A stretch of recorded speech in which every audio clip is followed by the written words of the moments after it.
Riser world નામથી કંપનીની શરૂઆત કરી ₹2.5 કરોડથી વધુ રૂપિયાની છેતરપિંડી કરી વર્ષ 2022થી નાસ્તા ફરતા રેડા ઠગોને ક્રાઇમ બ્રાન્ચની આર્થિક ગુના નિવારણ શાખા એટલે કે ઇકોસેલની ટીમે ઝડપી પાડ્યા છે. ક્રાઇમ બ્રાન્ચની આર્થિક ગુના નિવારણ શાખા એટલે કે ઇકોસેલની ટીમે બાતમીના આધારે વર્ષ 2022માં 56,94,000થી વધુની થગાઈ આચરનાર ઠગોને ઝડપી પાડ્યા છે. વાત એમ છે કે વર્ષ 2022માં રાઇઝર વર્લ્ડ નામની કંપનીના ડિરેક્ટરોએ 56,94,000થી વધુની થગાઈ આચરી હોવાની થગાઈની ફરિયાદ ક્રાઇમ બ્રાન્ચમાં નોંધાઈ હતી.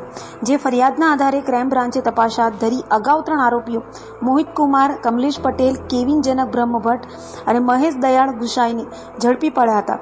જ્યારે આ ગુનામાં વર્ષ 2022થી નાસ્તા ફરતા અન્ય આરોપીઓ અનિલ સુરેશ શર્મા અને વિપુલ કુમાર શિવાજી બાવિસ્કરને પણ ઇકોસેલની ટીમે ઝડપી પાડી સળિયા પાછળ ધકેલી દીધા હતા.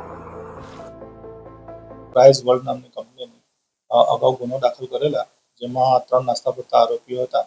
જેમાંથી આજરોજ આરોપી નંબર 4 જે અનિલ સુરેશભાઈ શર્મા તેમજ આરોપી નંબર 5 વિપુલ શિવજીભાઈ બાવિસ્કર નાઓને પકડી નામદાર કોર્ટમાં રજૂ કરી 1 દિવસના રિમાન્ડ મેળવી વધુ તપાસ પીએસઆઈ સોલંકી સાહેબ નાઓ કરતા વધુ તપાસ હાથ ધરવામાં આવેલ છે.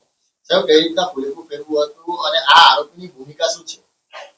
આ આરોપીઓ કંપનીના ડિરેક્ટર છે અને તેઓ 2400 રૂપિયા ભરી અને તેના 1,12,000 જેવા સમથિંગ એમાઉન્ટ આપવાની વાત કરી અને તેવી લોભામણી જાહેરાત આપીને 1500 જેટલા માણસોનું છેતરપિંડી કરેલી છે. સાહેબ, આ આરોપી છે 3 વર્ષથી ક્યાં ફરાર હતા અને કઈ રીતના આ લોકોએ અંજામ આપ્યો હતો? તેઓ પોતાના સરનામા અને રહેઠાણની જગ્યા તેમજ જે વેપાર ધંધો કરતા હતા તે અલગ જગ્યાએ કરી અને નાસ્તા ફરતા હતા.